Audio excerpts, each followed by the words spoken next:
नमस्कार दोस्तों, cinema hall में आपका स्वागत है। आज जुबली को लेकर कुछ सवाल।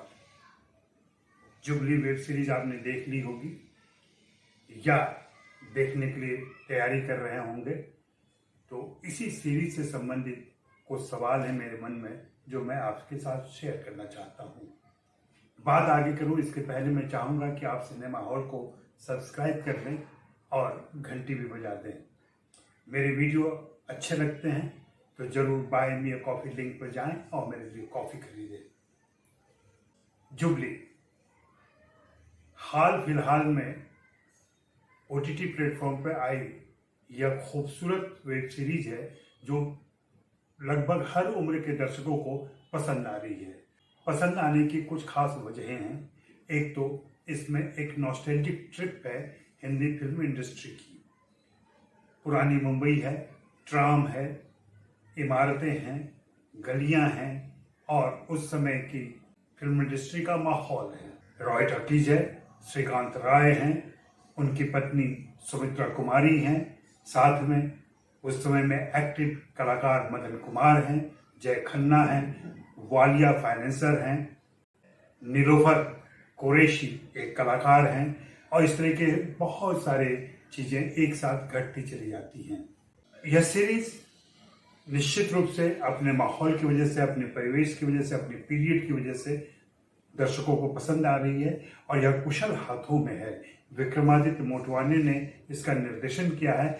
उनके साथ एक बहुत अच्छी तकनीकी टीम है जिसने इस सीरीज को इतना आकर्षक बनाया है और दिलफरीब तरीके से पेश किया है।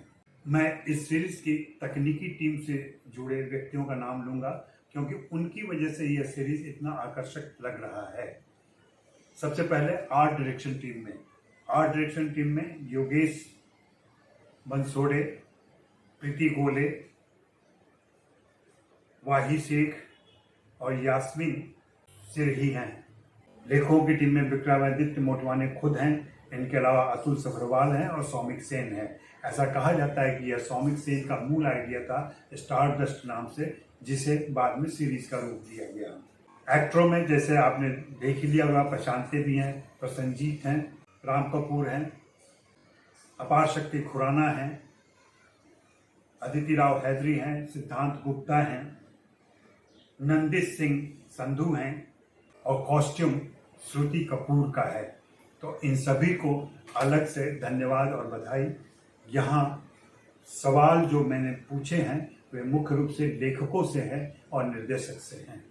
मेरे सवाल कुछ अलग से हैं। मेरे सवाल हैं कि क्या हिंदी फिल्म इंडस्ट्री, जिसका समय इस फिल्म में 1946 से 53 के बीच में दिखाया गया है, उस समय जो लोग भी एक्टिव थे सीरीज के अंदर, जो एक्टिव दिखाई पड़ते हैं, क्या वे सब के सब ग्रे कैरेक्टर के थे? क्या सिनेमा बनाने का पैशन एकमात्र सिर्फ श्रीकांत राय का था? बाकी सब अपने पर्सनल गेन के लिए, अपनी उन इच्छाओं के लिए फिल्म इंडस्ट्री से जुड़े हुए थे, अपनी महत्वाकांक्षाओं के लिए जुड़े हुए थे। उनके पास कोई ऐसा पैशन नहीं दिखाई पड़ता है। यहाँ तक कि सुमित्रा कुमारी भी कहीं न कहीं एक ग्रे कैरेक्टर के तौर पर दिखती हैं, जो अपने खो गए प्रेमी की तलाश में है और मदन कुमार को कहीं न कहीं सजा दिलवाना चाहती है। यह सीरीज अफवाहों पर, यह सीरीज काल्पनिक कहानियों पर, यह सीरीज उस परिवेश को झूठे तरीके से पेश करती है। मैं झूठा इसलिए कह रहा हूं क्योंकि हिंदी फिल्म इंडस्ट्री के 5वें दशक के उस दौर को जिस तरीके से पर्दे पर लाया गया है वह बिल्कुल काल्पनिक है और इतिहास या वास्तविक किरदारों से उनका साक्ष्य खोजना हमारी सबसे बड़ी गलती होगी। हालांकि श्रीकांत राय हिमांशु राय के प्रतिरूप दिखते हैं, वहीं सुमित्रा कुमारी देविका रानी के प्रतिरूप दिखती हैं, लेकिन यह प्रतिरूपता सिर्फ किरदारों के गठन तक है। उनके विस्तार, उनके निर्वाह में यह सीरीज कहीं आगे चली जाती है और एक थ्रिलर का रोमांच पैदा करती है। यह ऐतिहासिक तथ्यों को लेकर नहीं चलती है और न ही उनकी परवाह करती है। आप देखें कि सभी किसी न किसी अपराध में संलग्न हैं या आपराधिक प्रवृत्ति रखते हैं, मुनाफा उनका मुख्य जोर है, पैसा वे बनाना चाहते हैं। और हिंदी फिल्म इंडस्ट्री ने अपने शुरुआती दौर में जिस पैशन के साथ जो फिल्म मेकर यहाँ जुड़े, उनकी किस्से कहानियों को आप पढ़ें तो पता चलेगा कि कैसे वे घर लुटाकर तमाशा देखना चाहते थे। लेकिन यहाँ इस सीरीज में तो हमें यही लगता है कि एक श्रीकांत राय के अलावा सब के सब किसी न किसी मोटिव से फिल्म इंडस्ट्री से जुड़ रहे हैं। यह बहुत बड़ा सवाल है। साथ ही जो किरदार रखे गए हैं वे भी इतने आधे अधूरे और वास्तविक किरदारों के भ्रष्ट रूप हैं कि हमें उन वास्तविक किरदारों, उन वास्तविक कलाकारों को लेकर के मन में विभ्रम पैदा हो सकता है। इसके अलावा इसके आरंभिक कड़ियों में जिस प्रकार रशियन और अमेरिकन एजेंट्स दिखाए गए हैं, वे जिस प्रकार से हस्तक्षेप और घुसपैठ कर रहे हैं हिंदी फिल्म इंडस्ट्री में, सरकार हो, कलाकार हो, स्टूडियो हो, सभी के साथ उनकी साठगांठ है और सभी के साथ उनका मेलजोल है।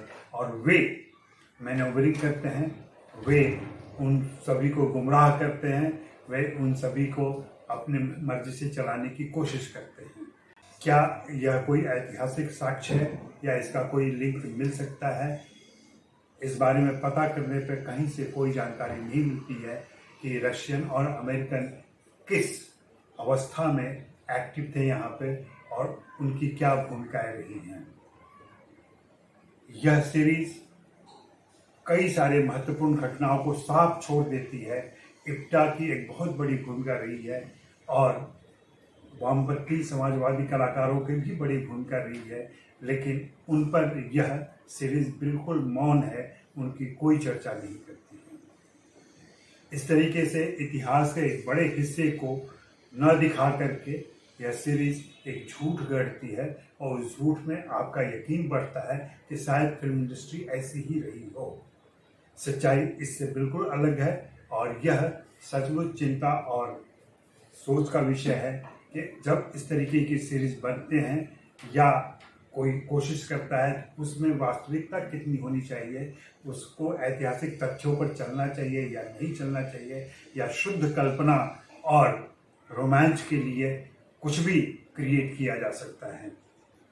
मेरे कुछ ऐसे सवाल हैं जिनके जवाब अगर आपके पास हो या और किसी के पास हो तो भी दें। और चूँकि यह सीरीज बहुत ज़्यादा लोगों को पसंद आ रही है, तो वो पसंदगी मुख्य रूप से क्राफ्ट को लेकर के है, कंटेंट को लेकर कोई बात नहीं कर रहा है। आइए कंटेंट पे बातें करें, इस सीरीज़ के किरदारों को समझने की कोशिश करें, इस सीरीज़ के किरदारों के अंतर संबंधों को समझने की कोशिश करें और उनके मंसूबों पर गौर करें, तो इस सीरीज़ को गहराई से समझ सकेंगे और फिर इसका मंतव्य सामने आएगा कि यह किस प्रकार से एक विभ्रम पैदा करती है और उन ऐतिहासिक तथ्यों को नकार देती है। शुक्रिया, मेहरबानी, धन्यवाद। देखते रहें सिनेमा हॉल।